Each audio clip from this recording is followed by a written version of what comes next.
Voilà. Alors c'est bon, un des paradoxes extraordinaires. Bon, j'avais signalé ça dans le premier livre que j'avais consacré à l'éducation, c'est cette annotation marginale qui est monstrueuse quand on y pense, un professeur écrivant dans une marge scolaire. Scolaire, évidemment, étant péjoratif.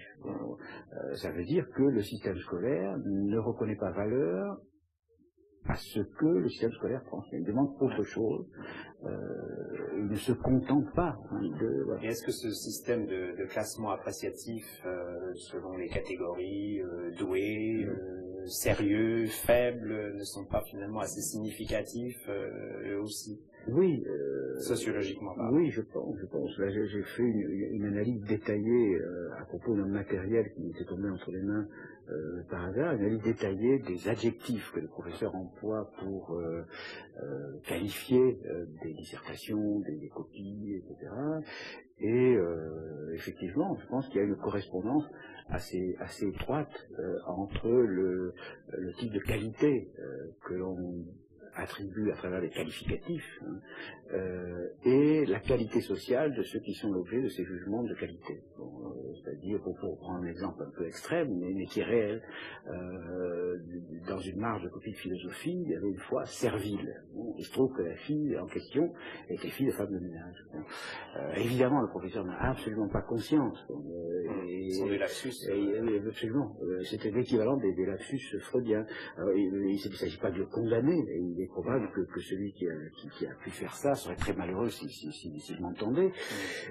Mais ça veut dire une chose très importante. Ça veut dire que les jugements scolaires sont souvent, plus souvent qu'on ne le croit, des jugements sociaux déniés, comme dit la psychanalyse, des jugements sociaux qui ne se perçoivent pas comme tels, qui s'ignorent comme tels, et à travers donc des qualités que l'on croit purement scolaires, on appréhende des propriétés sociales et on ne le sait pas. Est-ce que l'usage de la notion de don n'est pas quand même un usage beaucoup moins innocent que d'autres appréciations? Absolument. Parce que là, on ne touche pas à quelque chose. Bien sûr, mais la notion de don est au fond la philosophie.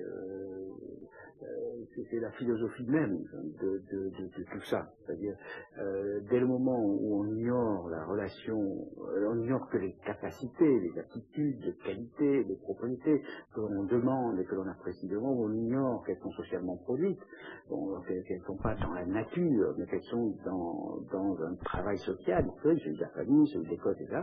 Bon, il ne reste que le don. Et on dira, vous n'êtes pas doué pour. Bon, ce qui a un effet absolument terrifiant, parce que vous n'êtes pas doué en français, c'est une des choses les plus terrifiantes qu'on puisse dire à quelqu'un. Que faire contre ça?